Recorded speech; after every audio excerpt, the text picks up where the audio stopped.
before each show, we do a warm-up. And zip, zap, zop is simply an eye contact.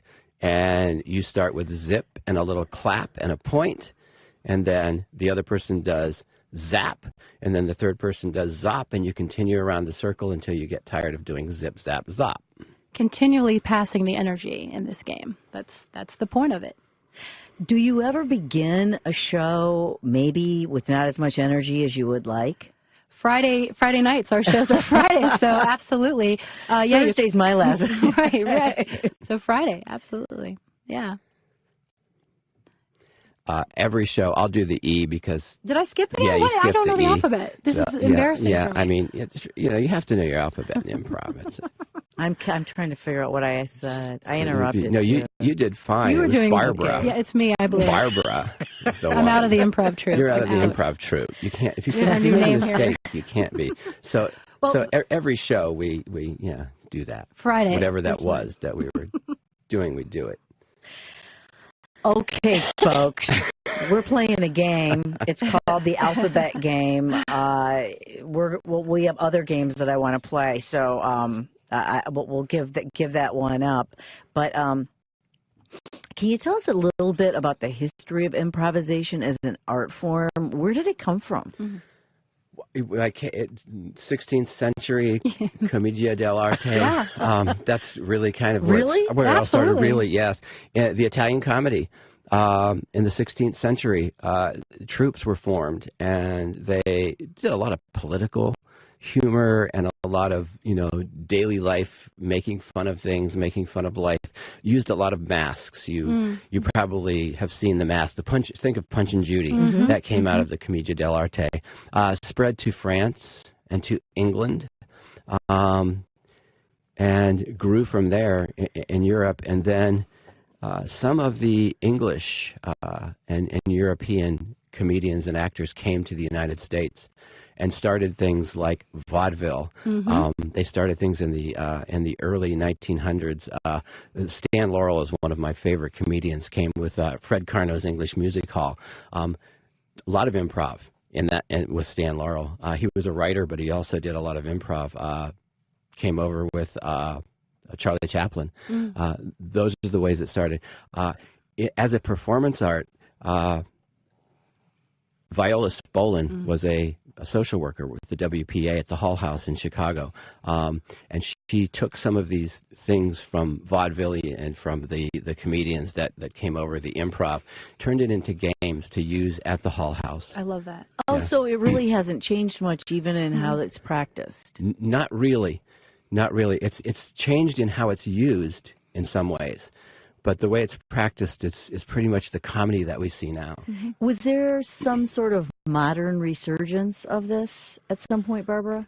I mean, really, the beginning of the Second City, 1950 or 60? It was in the 50s. 50s, yeah. I mean, sure. if you in think Chicago, if you think back to really, a lot of artists have their roots. A lot of comedians have their roots in improv. It started back with like Alan Alda, with Joan Rivers, Mike Nichols were all involved at the Second City, and a lot of theaters grew out of that, like the Improv Olympic, which is in Chicago, a theater that we're very associated with, the Annoyance Theater. So lots of adaptations, but still sort of that foundation of agreeing and starting from nothing and creating. So sometimes you fail. Oh, Absolutely. I did. How do you define a failure? How do you know when one's occurred? Well, you feel it. Yeah. You feel it inside.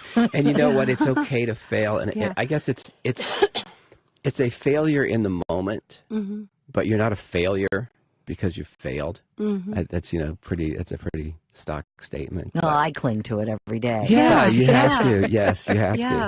Well, But- in teaching, when Bill and I teach, people are very nervous at first, and they come for a variety of reasons. But a lot of people want to do a performance, and so they won't even at first get started in the class because they're afraid they're going to fail. I'm like, so I try to lower the stakes. We're just here in a classroom.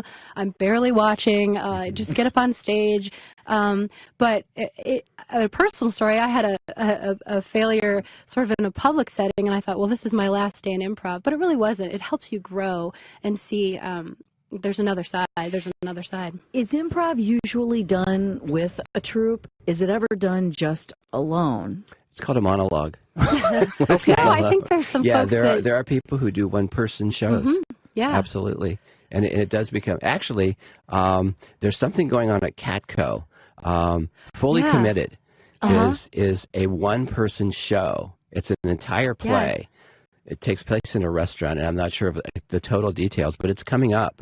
And a lot of it's scripted, but a lot of it is improvised. When you're all by yourself, when your guest doesn't show up and you're by yourself, or sometimes you're when doing they do a one-person improv show. Absolutely. Oh yeah. Absolutely. Exactly. And that's when you just start to call on your impulses and your life and experiences that you've had, and you go.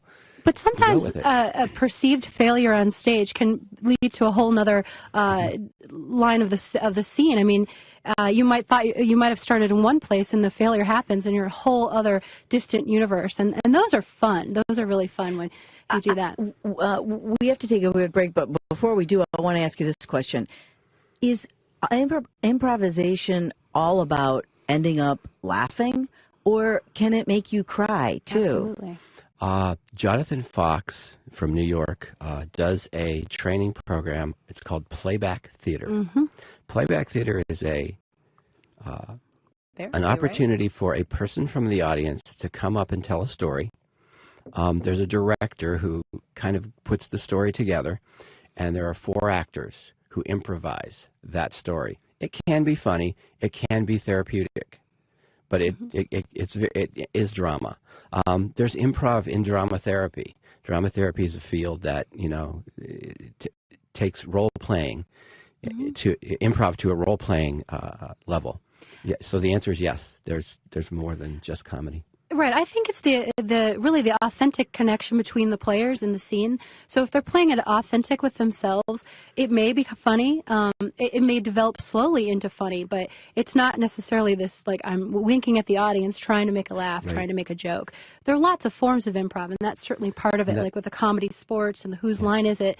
But there's lots of different ways to approach. Making that joke can sometimes be counterproductive. Yeah.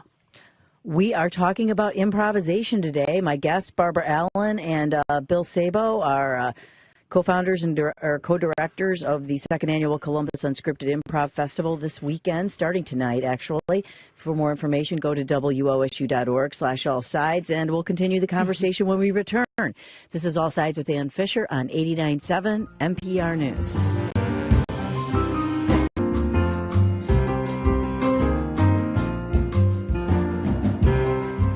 Welcome back to All Sides with Ann Fisher. We've been talking about the act and the art of improvisation. Many are familiar with the idea of musicians or actors improvising, but we all have to wing it from time to time in our everyday lives, especially at work. And I'm not talking about my situation. Joining us now by phone from L.A. to talk about that is Bob Kulhan. He teaches at Duke University's, can you pronounce the name of the School of Business, Bob? Sure, the Fuqua School of Business. Okay, the Fuqua School of Business, and is CEO of Business Improvisations. Welcome to the show. Hi. Well, thanks for having me. It's nice to meet you, and it's nice to hear Barbara and Bill chat an awful lot.